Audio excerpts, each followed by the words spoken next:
If you know your account subdomain, it's very easy to access your file. All you have to do is in the URL type your subdomain.sharefile.com. In my case, my subdomain is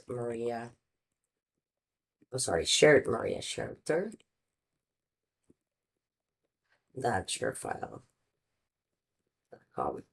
That's gonna direct me to the sign-in page. There you go.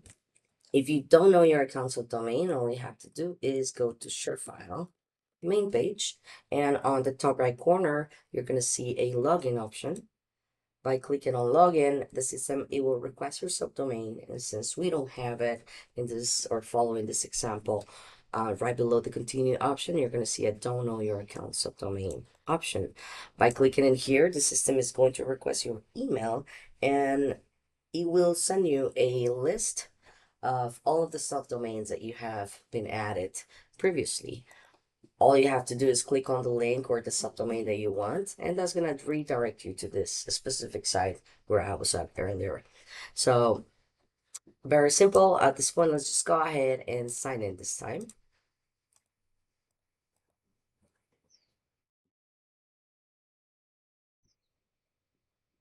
And we're going to land in the ShareFile dashboard.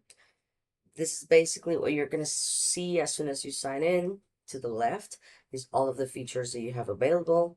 In the middle part, some of the shortcuts and the dashboard itself, like how to request files, send files in the shortcuts. Also, you're going to see the recent files, anything that you have uploaded recently, everything is going to show up here.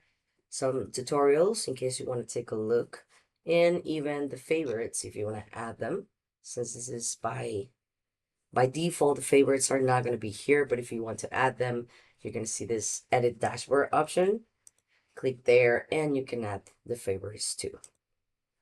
And on the top right corner, you're going to see the log out option, the applications, in case you want to install ShareFile for Windows, for Mac, or even third-party integration or mobile applications. The catalog, in case you want to install any of our solutions. Let me show you.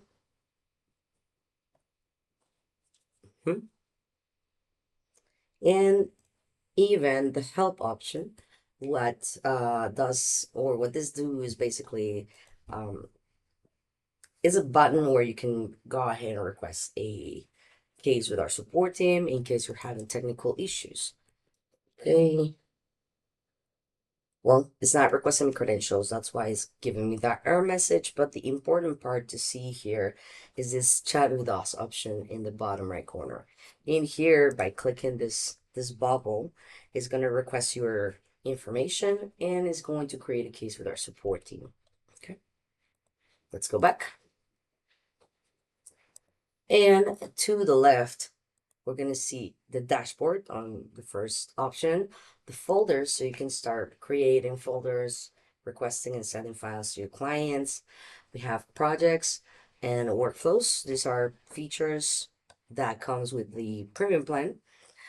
Templates, in case you want to create any specific templates, like for signatures. We also have the signatures part, the inbox, that is basically every time that you request or send a file to a client, is going to generate a URL. That URL normally expires or never expires, so you can see all of the URLs that you have created in case you need to unexpire a link or something like that. We also have the people tab. In here, you're going to see all of your organization. It can be external clients, those are called clients from our site, and the employees that are actually going to require a license. Both are going to be created under this specific people tab.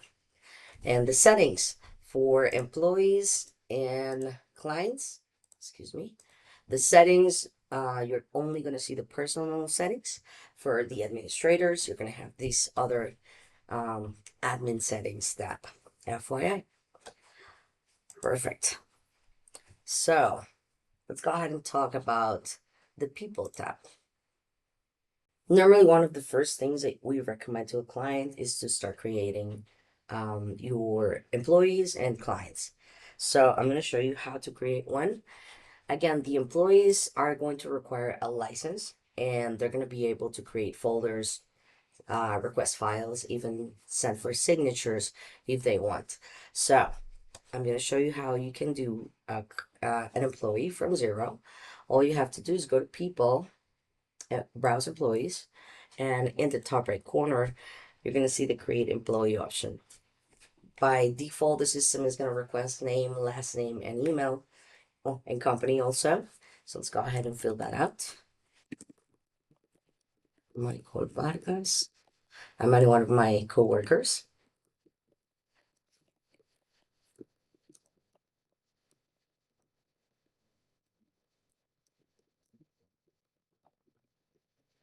And this is one of the things that I wanted to show you. When you're creating an employee, you're going to have this user settings and you have this is span option right next to user access.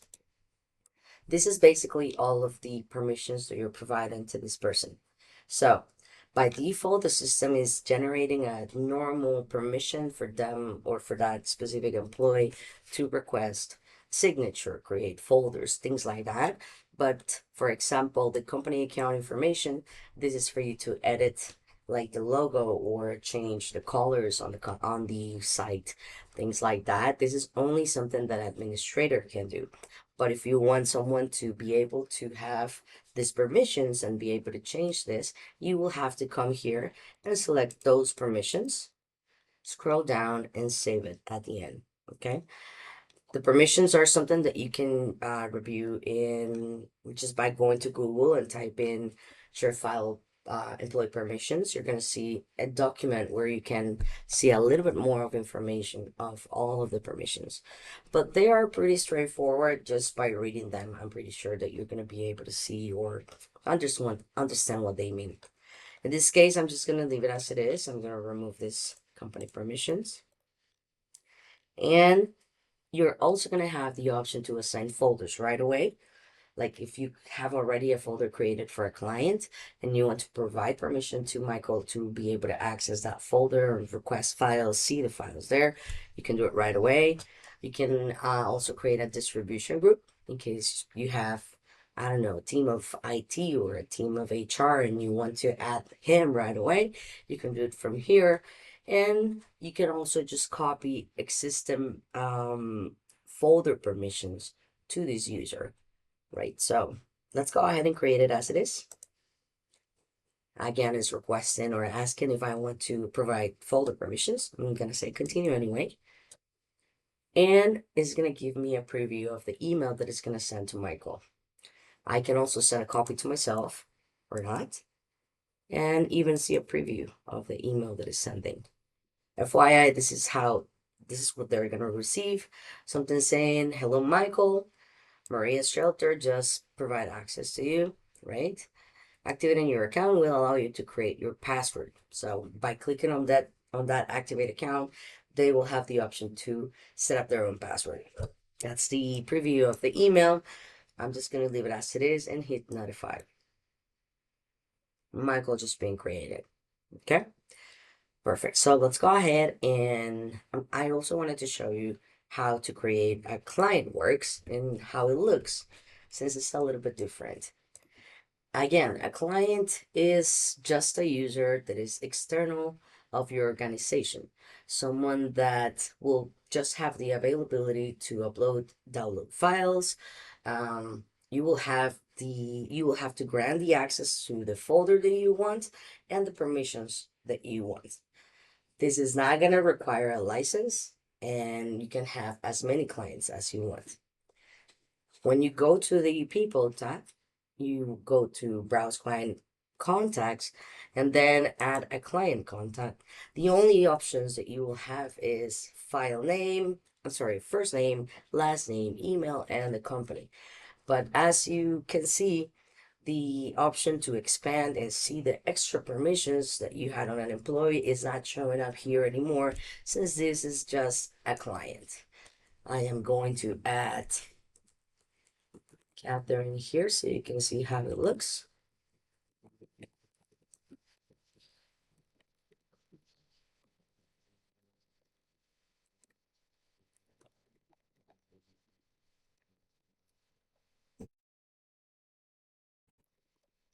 And it's also going to ask if I want to add to a folder, distribution group, or copy folder access.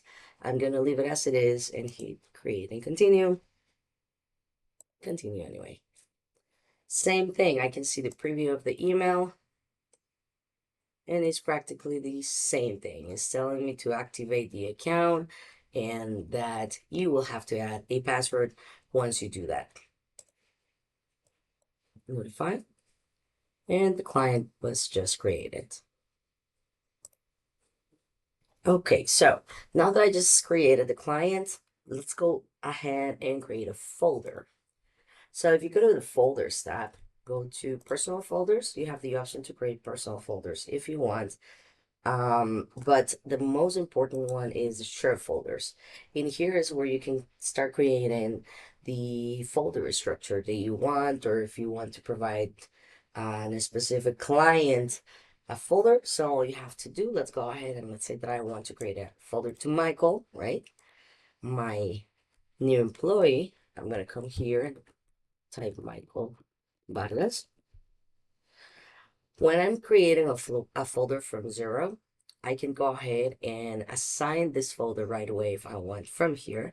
I'm going to do that so you can see how it works, or apply a template. The templates are something that only administrators can create, and you have to be done in settings. So if you want a little bit more of information on that, let us know or contact your customer success engineer. But the important thing to know is that you have the option to create a template folder. Let's go ahead and hit create so you can see how it looks. Create. Okay, so it's telling me now, who do I want to add to this folder? In this case, I already know that I want to add Michael. So I have to create, or basically come here to this option to search Michael. Michael is going to show up here. I add Michael to the folder, and then I'm going to have to the right some folder permissions like, do I want him to view, download, upload information, be able to delete, or admin? The admin option is basically something that will allow Michael to add and remove people from this existing folder. I'm sorry, like to provide access to the folder or not. FYI. I also have some folder alerts that will email me if a customer uploads or download files here. I can mark those too. I can notify when someone is added and apply settings to subfolders. Let's say that I'm gonna go ahead and create this folder that's called Michael Vargas. But if I create any subfolder within this folder, do I want Michael to still have access to those folders? If the answer is yes, then you're gonna have to mark this. If no, and you want to provide permissions to each subfolder, then it's better if you don't mark this. FYI. In my case, I do want Michael to have access to all of the rest of the subfolders created. So I'm going to hit mark, or I'm going to mark that, and hit add. So the folder is just created, and I have the people tab. I can go to the people tab, and Michael is already showing that there. That means that he has permissions to access this folder. Now, let's create a subfolder so you can see how it looks too. I can just come here to create a folder. And for example, add something that says billing and create a folder. Since I marked the previous option that says that Michael will have access to all of my subfolders, Michael should show up here already, as you can see. FYI. Perfect. So let's go ahead, now that you know how to create a folder, let's go and request for a file too. Let's say that I want Michael to upload a file. So all I have to do is go to the dashboard, and there are actually a couple of ways. I can do it from the dashboard and from the folder itself, but let's do it from the dashboard so you can see that first. Click on request files, I'm sorry. Now the system is going to generate a folder location where that's going to be saved.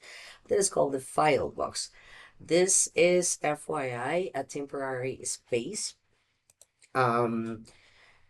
where everything is going to be safe in case you for some reason forgot to change that location. Okay, so if that's the case, don't worry about it. The system is going to save the information always in the file box in case you forget to change it. Let's go ahead and change it though. Let's say that I already know that I want this to go to the Michael Vargas folder, and let's say that I want it to go to billing. So all I have to do is click there, and that's it. I can generate the link that is basically going to give me a link where I can just copy paste on a chat. There's also an edit option where you can change if you want this to be a link that is going to go public. The public option means that they're going to be able to click on the link and the system is going to go through right away without requesting any type of information. Or this other two in the bottom means that they have to sign in. If you want this to be secure, my recommendation is use the last two options, since the first two are not very secure, of course, since they're not going to request a signing. So I'm just going to go ahead and type it, request a signing, and I can set up the expiration date on this link. So let's say that I want this to expire after a year, and let's hit save. Perfect. So technically this is it. All I have to do at this point is copy the link and paste it on a chat if I want, or an email, anything like that. Okay. I'm gonna go back, and I also wanted to show you the second option that is called send to a specific people. The send to a specific people is basically like an email that is going to go from our site. So you don't have to copy this on anywhere. And something that you can take advantage of is that basically if you use this option and you don't have a client already created within ShareFile, this option is going to create a client for you and practically save that step. So even if I don't have, let's say I have another coworker that I can add. In this case, it's called Andres. So let's say that I want to send this to Andres. I just have to type in their email, even though it's not up here or it's not added as a client or employee, is going to be generated as a client. So Andres, okay, I'm gonna remember this. Actually, I'm not going to remember this. This is a message that you can set up and save it. So next time that I send to a specific people, the message is going to be there. I'm just going to hit request. So this is going to generate a client for you right away. If we go to people and go to employees, I'm sorry, clients, now Andres is showing up here, even though I never add Andres. You saw earlier that Catherine was the only person that I had added previously. So now we have it added as a client. Okay, so if you use the send to specific people, that specific part where you have to create a client, it's something that you can save and the system automatically will do that for you. So we already see or review how to basically request a file from the dashboard or the shortcuts. Let's go ahead now and see it from the folder itself. Let's say that I want to go to Michael Vargas and I want to go to billing. I can also, in this plus that I have on this little bubble here, I can request and send files, FYI. So I just have to, let's say, hit request files, and I will have the same options. I can also go to send to a specific people, and you will also have the edit options part that I was telling you earlier. When do you want this to expire? And if you want a copy to be sent or something like that, and you can change some settings there and then request it. In this case, I'm not adding any specific email, so it's not going to go through, but I can get a link too. Okay, so let's also talk a bit more about the file box. The file box is, as mentioned, the space where everything is going to be saved if you forget to change the location of on a specific file. Okay, I just wanted to add here that this will have or is going to save the information for 180 days only. And also, I just wanted to show you how it looks. So if I go to the dashboard and request for a file, again, by default is showing up there, file box. You have to change it. If you don't change it, that's when the file is going to be saved there. FYI, this is also going to work with the Outlook plugin. So if you're requesting something with the Outlook plugin, it's very normal that the information is going to show up is on the file box itself, and you can locate it right below the favorites part. Okay. Also, let's see the recycle bin. Recycle bin is where everything is going to go if you delete files. The information is going to be saved only for 45 days. After that, the recycle bin will remove and delete everything right away. Okay. So if you need to gather information that was deleted or something like that, you just have to come to this site and highlight the information, and you're gonna have this option to restore the information. Now, I also wanted to show you the inbox. The inbox again is where the URLs that you create or the links that you create are going to show up. So, for example, we generated a couple earlier. Those should be showing up here. Like for example, the one that we created with Andres. We can come here and let's say that I generated those links to expire in a year, but let's say that I want to expire those right now. All I have to do is come here, highlight the link, and you're gonna have the option to resend, edit options, or even expire it if that's what you want. So in this case, let's say that I want to expire, and that's it. That link shouldn't work anymore from now on. Okay, I think that should be my part, to be honest, but it's great to show you as much as I can. I'm gonna go ahead and leave the rest to Carlos so he can continue explaining you a little bit more the about the signatures part. So yeah, thank you for listening. Thank you, Maria, for explaining all of that so well. Let's walk through how to create and send a signature request in ShareFile. From your dashboard, go to the Signatures tab. You'll be clicking the Create a Signature Request. You'll have multiple options. For this specific example, I'll be choosing Send for Signature. Step 1 will be uploading a document. I can either drag and drop in this window, or I can browse files either from ShareFile, my computer, or I can use a template. In this specific case, I'll be using a document that I have in my personal folder. Now, step 2, choosing the recipients. They're really important. I'll be using this email. I'll be entering a name, an email, and also what I need from this customer, whether I need them to view what I'm sending out or whether I need them to sign the document that I'm sending out. If I have multiple recipients, I can also go ahead and set up a signing order.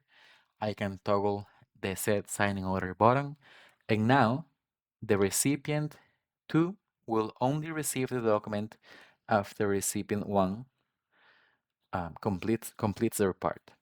I can add as many recipients as I need. I can have myself be the only signer, as an example as well. I'll only have one recipient in this example.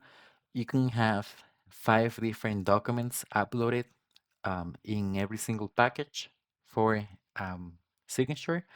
Once you have this ready, you can click on next step. And from here, you'll have the document editor.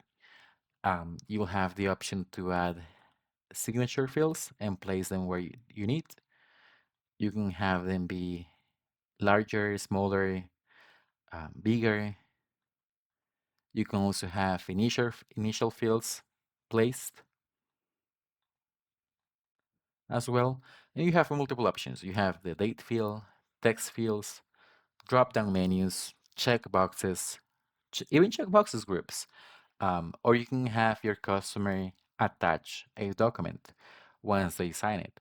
Um, from here, something really important, once I place a field, I'll have a menu pop up on my right hand side. In that menu, I'll be able to see the individual who will be assigned to complete that field.